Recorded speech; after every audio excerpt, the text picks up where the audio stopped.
Hi everyone. In today's video, I'm going to cover some key concepts related to elasticity, costs, and how they impact both firms and consumers. These ideas are crucial for understanding how change in prices and production cost influence markets. With the first question being, based on your reading in Chapter 5, Elasticity, and the article above, what factor would you think determines how firms can pass on cost or retain profit shares from sales of a product when key input prices fluctuate? So I have some bullet points over here that I'm going to explain. What I learned from chapter 5 is that the key factor in determining whether a firm can pass on costs to consumers when input prices change is the elasticity of the product's demand. Elasticity refers to how sensitive consumers are to price changes. If the demand for a product is inelastic, like gasoline or essential medication, consumers will continue buying it even if prices go up. In this case, firms can pass on the increased cost of key inputs by raising prices without losing many customers. On the other hand, if the demand is elastic, meaning consumers will stop buying if the price increases too much, firms may have to absorb some of the extra cost to avoid losing sales. This is typical for products where there are many substitutes, like luxury goods or non essential items. So, question 2, the article above mentions the product aspirin in coffee. Is aspirin likely to have an elastic or inelastic demand curve? Is coffee likely to have an elastic or inelastic demand curve? So I'm going to go back to my bullet point.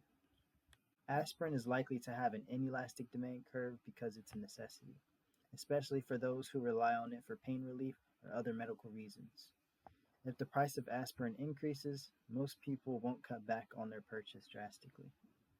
Coffee, on the other hand, could have a more elastic demand curve depending on the circumstances. Regular drinkers might not reduce consumption much if prices rise, but since there are substitutes like tea or energy drinks, demand for coffee may be somewhat elastic. The third question, it says, looking at the figure above, what do you conclude? Looking at the graphs here that are provided, we can compare elastic and inelastic demand curves. When demand is elastic, there's a technological advancement that shifts the supply curve to the right. Prices drop significantly and consumers benefit more because they pay less for the same product. When demand is inelastic, prices won't drop as much because consumers will buy nearly the same amount regardless of the price change. In this case, the price benefits for consumers are smaller. So question 4 says, looking at the figure above, what do you conclude? Which situation could lead to a fall in sales revenue for producers with the discovery of new technology? Why are producers still inclined to implement new technology in the production process?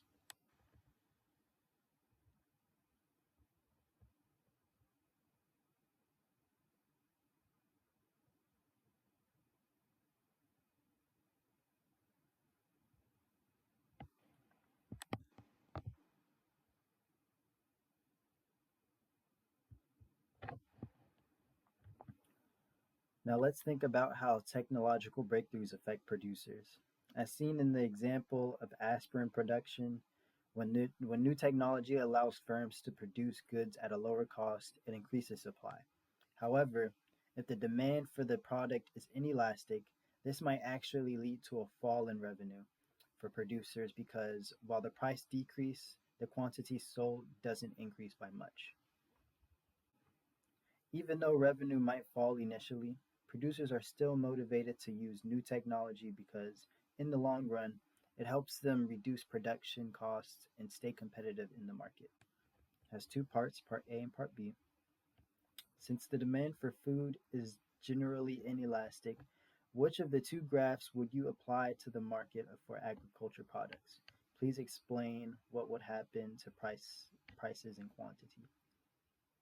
A, if there is a surge in production. B, due to poor weather or other factors, supply Other factors, supply of crops decrease. All right, so we're going to apply these ideas to agricultural products, which typically has inelastic demand curves. This means that no matter how no matter how much the price changes, people will continue to buy roughly the same amount of food. For example, if there is a surge in production due to better farming technology, supply increases and prices drop.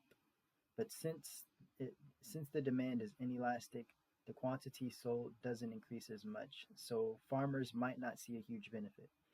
On the other hand, if there is a decrease in supply due to poor weather, prices will rise sharply because there's still strong demand for food even though there's less available. This leads to higher prices for consumers. I hope this video has helped clarify these concepts. Thank you for watching. See ya later.